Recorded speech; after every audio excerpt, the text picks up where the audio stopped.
So we're now going to move from what we know about electron configurations and the subatomic particles that are present in elements and move to two properties that are covered under periodic law. So sometimes this is called periodicity. Periodic law is probably the more common one. And so we've already seen the periodic table, so we know that when we organize elements by increasing number of protons, we get this nice periodic repetition of properties. So that's how we get all the elements in 1A having similar chemical properties. They all have one valence electron, all that stuff that we've already learned about this year. So this screencast is going to focus on atomic radius only, and from atomic radius we get a lot of other important properties, so it's really important that we conceptually understand what's going on with the size of atoms. So we'll start with a basic definition for atomic radius. So if we think about the probability of where we find electrons, that typically ends up being this sphere. And in the middle of the sphere, we have the positive nucleus. So the way they define atomic radius, you guys already know that a circle has both a diameter and a radius. So when we're talking about atomic radius, it's from the center out to that farthest electron. And again, this is a probability distribution, but they do have fairly good data on the different sizes of atoms. So the definition of atomic radius is 1/2 the diameter of an atom, and that's measured from the nucleus to the electron cloud. So what we're going to do is look at real data, so that's why you have the graph. On one side it's periodic, they're both periodic properties. On one side you have atomic radius, and on the other side you have ionization energy. So I want to make sure that you're on the side with atomic radius. We're going to look at two different trends. We'll kind of get the trends from the graphs, and then we'll talk about the why behind it. So if you would, take your graph and divide it up into periods from the periodic table. So remember, periods go this way. So the first row of the periodic table only contains two elements, and I want you to draw a line to divide that. That is going to be n is equal to 1. That's the first period on the periodic table. So then if we go down to the next row, it has 8 elements, so that one will end at atomic number 10, so that's n is equal to 2. And then we'll go down to number 18 and draw a line. That's n is equal to 3. And then our last one includes all of our transition elements, so it goes all the way up to 36. So this is n is equal to 4. So all we've done there is divide it up into periods, so that way we can see our period trends. And then what I'm going to do is pick one family to kind of focus on. So if you guys remember, like the 1A elements are the alkali metals, 8A are all the noble gases. So I'm going to pick the noble gases just because it's an easy trend to see, but you could honestly pick any one you wanted to. So the first noble gas is helium, so I'm just going to put a box around it and label it helium. And then number 10 is neon. Just label that one. Then underneath neon we have argon, and then number 36 we have Kr, krypton. So what this allows us to see is two different trends. We have definite trends within the period, and then we have definite trends going down a family. Okay, so on your notes it says from your graph, what happens to atomic radius as you go across a period? So when they say across, they mean from left to right. So if you kind of take a look, we'll use this color to be our period trend. So if you kind of connect these, if you go from top to bottom, what do you see happening to the size? Now we've got a little blip here. Let me go back. This is atomic radius on the y-axis. So within a period, right, we have a decrease with the size. So we'll get that in our notes. From your graph, what happens to atomic radius as you go across a period? So we could say the atomic radius decreases from left to right. Okay? All right, and we're going to go back to our graph. And now we're going to look at this family trend. All right, so we'll swap out our colors, maybe do a red, and so then this will talk about our family, group, column trend, whatever you want to call it. Okay, so we notice that as we go from helium to neon to argon to krypton, there's a general increase in atomic radius, right? So on our notes, we can add that the atomic radius within a family increases from top to bottom. So again, they were talking about going down a group. Okay, well let's talk about the group family trend first, because I think that's the easier one for students to understand. It kind of makes the more sense. The period trend is a little bit harder to wrap our heads around.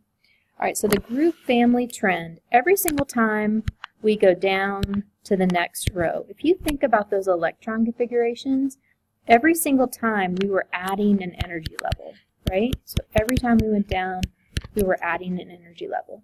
So here's what happens. You have the positive nucleus, and you've got these little, electrons floating around.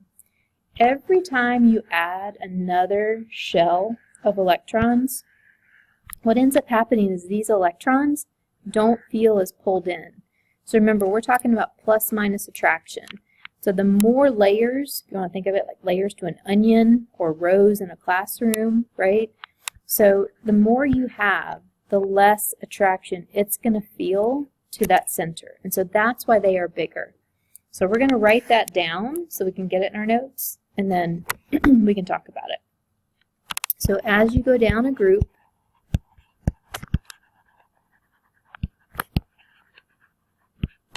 an additional energy level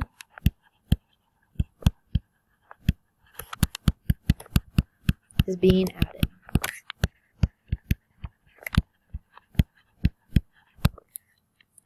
The electrons are shielded from the pull of the positive nucleus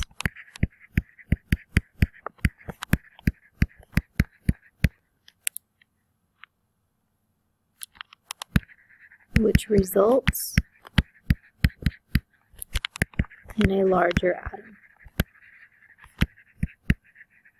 So if we were going to kind of compare, if we want to look at lithium versus potassium, so those are both in the same family. Lithium has 2 energy levels, whereas potassium has 4 energy levels.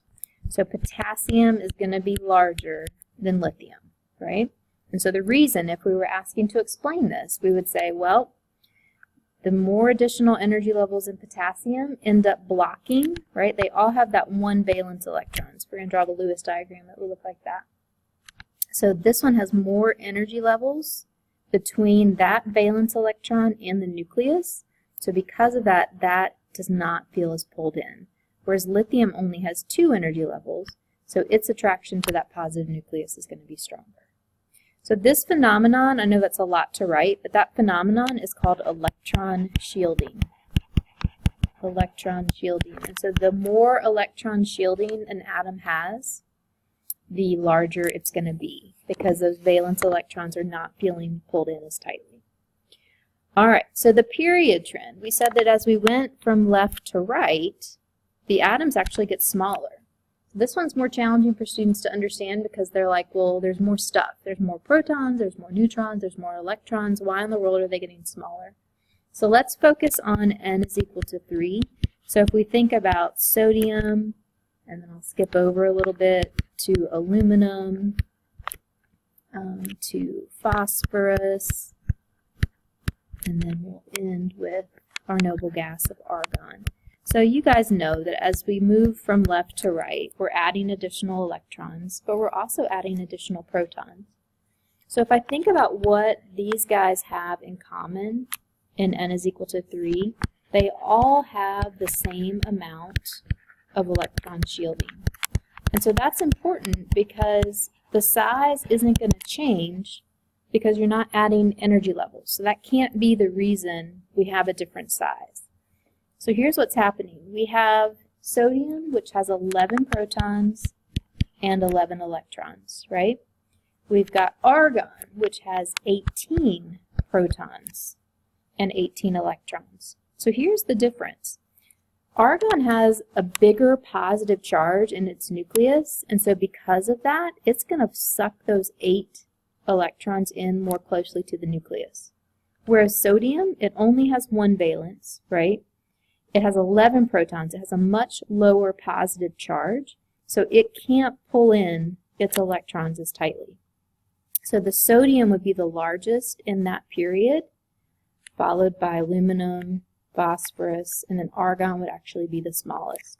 So this phenomenon is called effective nuclear charge. We can abbreviate it ENC. So we're going to write out kind of the explanation to make sure we have it in our notes. So as you go across a period,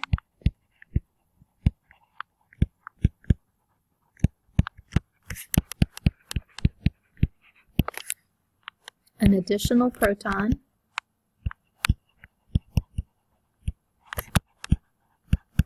and an additional electron are added. Since they are added to the same principal energy level,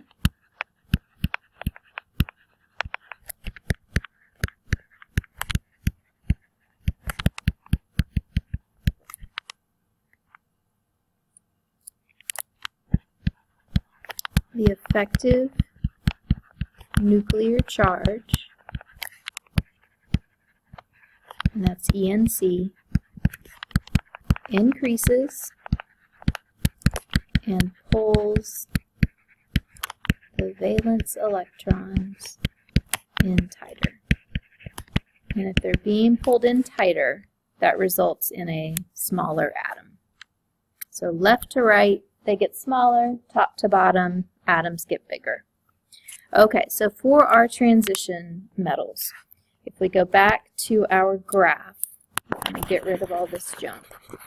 Okay, so our first transition element is number 21, so around here, and then it finishes at 30. Okay, so what do we notice about size? So atomic radius, measured in picometers, there's some variability, but if you are comparing like this downward trend to here, this looks pretty flat, right? So that tells you that all those transition elements have a very similar atomic radius. So if I focus on these three, scandium, titanium, and vanadium. So these are all argon core with just a little extra bit added. So we've got 4s squared 3d1, 4s2 3d2, and 4s2 3d3. So we write out those first three just so we can see what they have in common is they all have 2 valence electrons, right? So even though, yes, they are adding d electrons, these d electrons are being added 1 energy level down. So these are not valence. So the big thing that we can conclude from this is that the number of valence electrons when you're in the same period is the predominant factor for determining the size of the atom. So notice we get a huge difference in size when we go from sodium to aluminum all the way down to argon. They're definitely getting smaller, but we don't see that same difference with our transition metals, and that's because the number of valence is the same. They all have 2 valence electrons. Alright, so hopefully you've gotten all these notes down, you've taken some time with your graph. So next we'll move on to some practice as far as predicting like who's bigger, who's smaller, and explaining. And then we will move on to ionization energy.